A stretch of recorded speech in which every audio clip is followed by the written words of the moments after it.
Profundizamos y entendemos todo esto y estamos para ello con el ministro de Trabajo, Óscar Mercado. Ministro, buenos días y gracias por estar con nosotros. Desde hoy Bolivia tiene nuevas reglas por la nueva normalidad que rige en el país, ministro.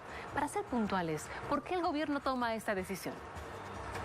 Muy buenos días, Natalia. Un gusto saludarla y un placer saludar a todo el país por su intermedio. Dos razones fundamentales. La primera, un informe que nos hizo el Ministerio de Salud respecto de la evolución de la crisis sanitaria, en la que obviamente se observa un descenso en los casos identificados de coronavirus en gran parte del país. Hay algunos departamentos que ya han alcanzado su punto más alto y se encuentra en una especie de meseta epidemiológica Hay otros incluso que han empezado un leve descenso y son muy pocos los que todavía se encuentran o se encontrarían en su vida. Entonces esto sin duda es un escenario relativamente auspicioso, diría yo, que permite ir coincidiendo con el otro aspecto que es fundamental, que es el tema económico para el país y económico para las familias bolivianas. Es una urgencia, y eso lo sabemos todos, la reactivación de nuestra economía, la preservación de nuestros empleos, la dinamización de nuestras actividades y nuestros rubros. Entonces, ante estas circunstancias de existir un informe epidemiológico favorable, auspicioso, más una necesidad de profundizar la reactivación económica, se ha dado por conveniente o se ha visto por conveniente emitir el decreto de posconfinamiento que levanta algunas restricciones adicionales que se tenían, pero que mantiene las más significativas, ¿no? Y obviamente estaremos atentos a que no haya un descontrol, a que no se genere un rebrote, que no se pueda controlar y estaremos atentos todos para evitar esa situación. Pero las condiciones en general sanitarias y económicas nos obligan y nos permiten al mismo tiempo tomar una medida de esta naturaleza. Ministro, muy buenos días. La saluda Gabriela Oviedo y quería hablar precisamente sobre el restablecimiento de la jornada laboral de 8 horas en el país. Se establecen parámetros especiales, característicos, tomando en cuenta todavía el riesgo de contagios.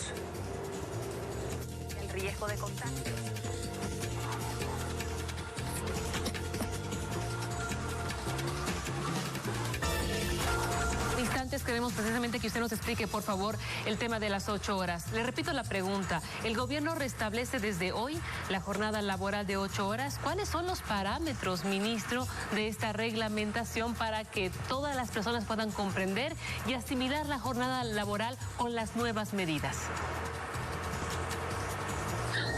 Mire, muy buenos días a Gabriela.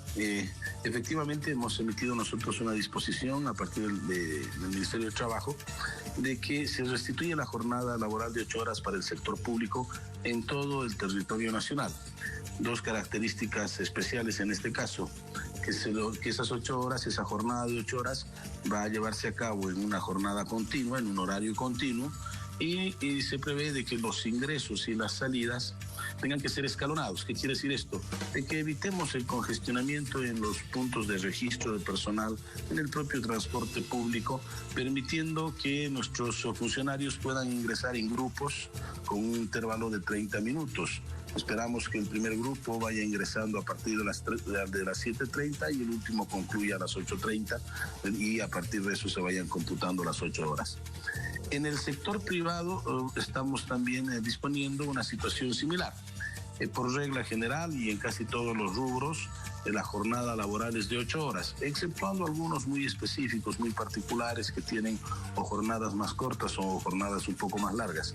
Pero la idea, el concepto general, el espíritu del decreto y la disposición del Ministerio de Trabajo es de que se retomen las jornadas laborales establecidas por norma para cada uno de los rubros. Esta es una lógica de ir retornando a esta nueva normalidad, como usted decía, Natalia, al principio de la entrevista, una nueva normalidad en la que debemos ir obviamente reponiendo y reasumiendo estas jornadas laborales establecidas por norma.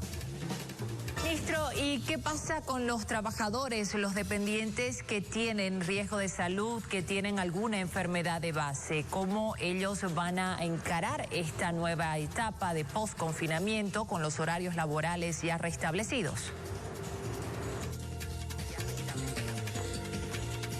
Mire, como lo han estado encarando tanto durante la cuarentena rígida como durante la cuarentena dinámica, se han establecido una serie de mecanismos que permiten el trabajo a distancia, como el teletrabajo, por ejemplo, que creo yo es una muy buena alternativa. El teletrabajo sigue vigente.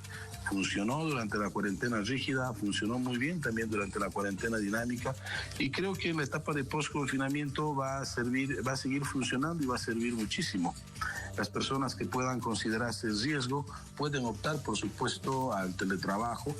Obviamente habrá que hacer una valoración de las características de la actividad que ellos realizan, pero estas medidas que han estado funcionando durante todo este tiempo deben servir para resolver estos casos que son excepcionales, que son casos extraños, porque bueno, ya en la gran mayoría de los casos hemos visto de que la gente puede trabajar de manera presencial. Pero nosotros no descartamos y no cerramos la posibilidad de que se habilite el teletrabajo o cualquier otra modalidad a distancia para que estas personas con riesgo puedan asumir sus funciones.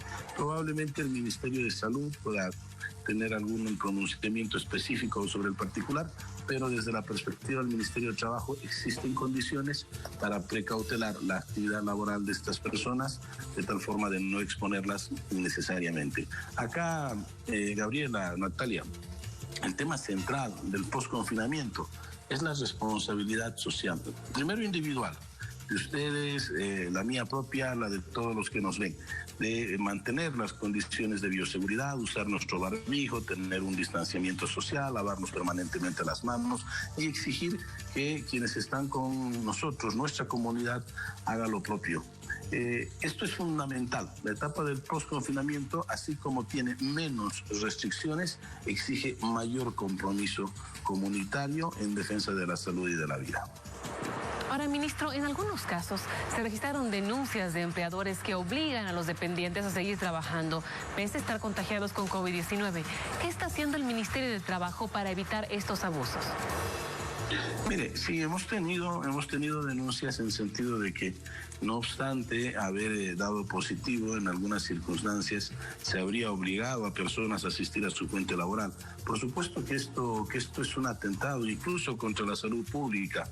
En los casos en los que se han tenido este tipo de denuncias, se ha procedido a la verificación y por supuesto se ha puesto en conocimiento de las autoridades competentes. Usted es una instancia judicial, pero estamos nosotros muy atentos a estas circunstancias. Pedirles más bien a los ciudadanos de que si existieran situaciones de esta naturaleza no las callen, no las guarden. Es importante ponerlas en conocimiento de las autoridades, sea el Ministerio de Trabajo o poner la denuncia ante las instancias jurisdiccionales o policiales, porque ese es un abuso, es un atropello. Una persona que haya dado positivo al COVID, por supuesto que por su salud y por resguardo comunitario no puede asistir a su fuente laboral. El obligarle, el presionarle a hacerlo es sin duda un atentado a la salud pública y debemos estar todos atentos a que ello no suceda. Bien, es Oscar Mercado, ministro de Trabajo. Gracias, ministro, por este contacto con la revista esta mañana. Buenos días para usted y también es importante que usted también conozca cuáles son las nuevas medidas que tiene a partir de ahora como trabajador en voz del mismo ministro del área. Continuamos con más.